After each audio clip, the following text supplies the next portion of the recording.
Christmas thanks giving సెలవుల్లో ప్రజలు గుమిగూడడంతో పాటు కొత్త వేరియంట్ వల్ల గత నెలలో కోవిడ్ మహమ్మారి వ్యాప్తి జరిగిందని WHO డైరెక్టర్ జనరల్ టెడ్రోస్ అథానం గెబ్రియాసన్ వెల్లడించారు. మహమ్మారి కారణంగా డిసెంబర్లో దాదాపు 10,000 మరణాలు నమోదయ్యాయని తెలిపారు. కరోనా లక్షణాలతో ఆసుపత్రిలో చేరిన వారి సంఖ్య 42% పెరిగినట్టు చెప్పారు. ముఖ్యంగా ఐరోపా, ఉత్తర అమెరికా, దక్షిణ అమెరికా దేశాల్లో కరోనా వ్యాప్తి పెరిగినట్టు వెల్లడించారు.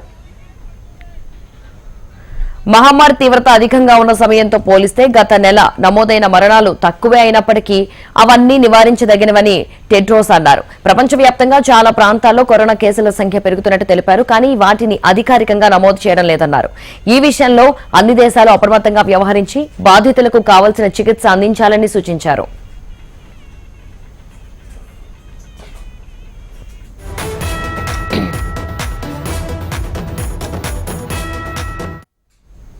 ప్రస్తుతం ప్రపంచవ్యాప్తంగా JN.1 వేరియంట్ అత్యధికంగా ప్రబలుతోందని టెడ్రోస్ తెలిపారు. ఇది ఒమిక్రాన్ ఉప వేరియంట్ అయినందున ఇప్పటికే తీసుకున్న వ్యాక్సిన్లు కొంతవరకు రక్షణనిస్తాయని, అవసరమైనప్పుడు మాస్కులు ధరించాలని, పరిసరాలను పరిశుభ్రంగా ఉంచుకోవాలని సూచించారు.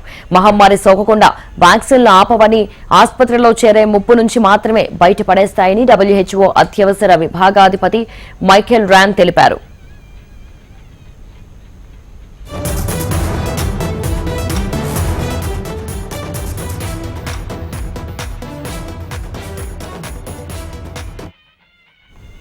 క్రిస్మస్ థ్యాంక్స్ గివింగ్ సెలవుల్లో ప్రజలు గుమిగూడడంతో పాటు కొత్త వేరియంట్ వల్ల గత నెలలో కోవిడ్ మహమ్మారి వ్యాప్తి జరిగిందని WHO డైరెక్టర్ జనరల్ టెడ్రోస్ వెల్లడించారు.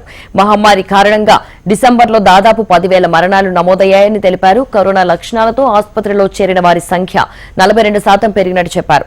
ముఖ్యంగా ఐరోపా, ఉత్తర అమెరికా, దక్షిణ అమెరికా దేశాల్లో కరోనా వ్యాప్తి పెరిగినట్టు వెల్లడించారు.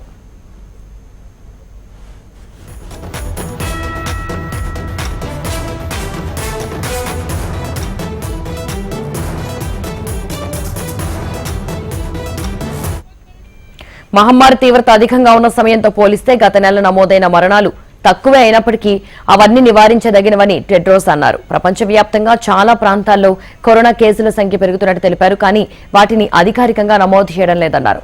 ఈ విషయంలో అన్ని దేశాలు అప్రమత్తంగా వ్యవహరించి బాధితులకు కావాల్సిన చికిత్స అందించాలని సూచించారు. ప్రస్తుతం ప్రపంచవ్యాప్తంగా JN.1 వేరియంట్ అత్యధికంగా ప్రబలుతోందని టెడ్రోస్ తెలిపారు. ఇది ఒమిక్రాన్ ఉప వేరియంట్ అయినందున ఇప్పటికే తీసుకున్న వ్యాక్సిన్లు కొంతవరకు రక్షణనిస్తాయని చెప్పారు. అవసరమైనప్పుడు మాస్కులు ధరించాలని, పరిసరాలను శుభ్రంగా ఉంచుకోవాలని సూచించారు. మహమ్మారి సోకకుండా వ్యాక్సిన్లు ఆపవని, ఆసుపత్రిలో చేరే ముప్పు నుంచి మాత్రమే బయటపడేస్తాయని WHO అత్యవసర విభాగాధిపతి మైఖేల్ రాన్ తెలిపారు.